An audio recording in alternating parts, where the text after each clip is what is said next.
Eder. Mac. Pallister. Continuano senza sosta le ricerche di Christian Casiar Molnar, il giovane di 25 anni di nazionalità romena. Travolto dalla piena del fiume Natisone venerdì 31 maggio nei pressi del ponte romano a Premariacco, in provincia di Udine. Insieme a lui c'erano Patrizia Cormos, 20 anni, e Bianca Doros, 23 anni. I corpi delle due ragazze sono stati rinvenuti domenica, martedì 4 giugno, tra le griglie della centrale idroelettrica. È stato trovato un brandello di un indumento bianco che potrebbe appartenere alla maglietta indossata dal giovane al momento della tragedia. Le indagini sulle circostanze dell'incidente e sui soccorsi sono tuttora in corso. In segno di lutto, a Udine è stata dichiarata una giornata di lutto cittadino. E per Patrizia Cormos e Bianca Doros è stata celebrata una cerimonia religiosa con rito ortodosso alla chiusura della camera ardente. I loro corpi saranno poi rimpatriati in Romania per i funerali. Ritrovamento del pezzo di indumento. Il brandello di stoffa è stato rinvenuto martedì, incastrato tra le griglie della centrale idroelettrica situata a circa 8 km dal punto in cui i tre giovani sono stati visti per l'ultima volta prima di essere travolti dalla piena.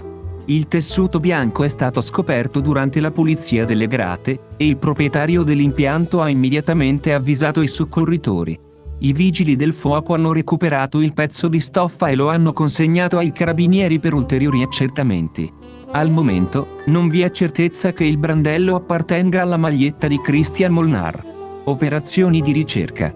Le operazioni di ricerca del giovane sono in corso dal giorno dell'incidente. Circa 80 persone, tra vigili del fuoco e volontari della Protezione Civile del Friuli Venezia Giulia, sono impegnate nelle ricerche, con l'ausilio di unità cinofile, elicotteri, droni e varie imbarcazioni specifiche per questo tipo di operazioni. L'area ispezionata comprende un ampio tratto del fiume Natisone, fino alla confluenza con il Torre, a sua volta affluente dell'Isonzo. A causa della quasi secca del fiume in più punti, le pattuglie a piedi lungo gli argini e nella boscaglia adiacente sono diventate la modalità di ricerca privilegiata, con l'uso di droni per monitorare le aree più difficili da raggiungere. Per consentire all'elicottero di effettuare verifiche a bassa quota in zone impervie, la polizia locale ha chiuso al traffico il ponte romano di Premariacco. Il fratello di Christian Molnar è presente sul luogo delle ricerche sin da venerdì sera. Cerimonia di commiato.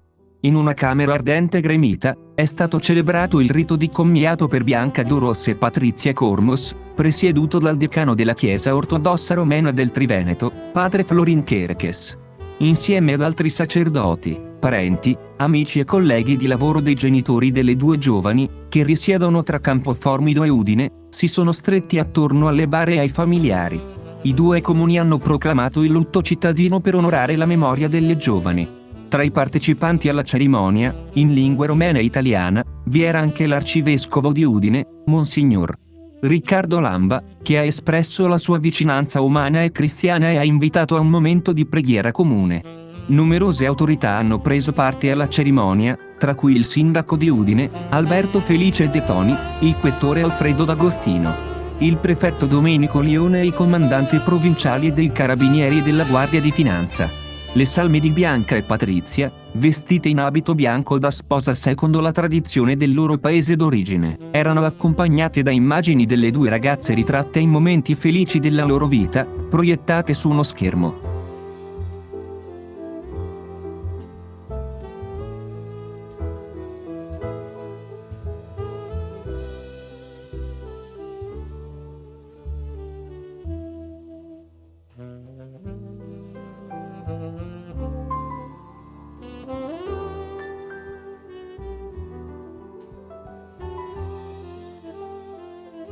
Ehi, non dimenticare di iscriverti a questo canale.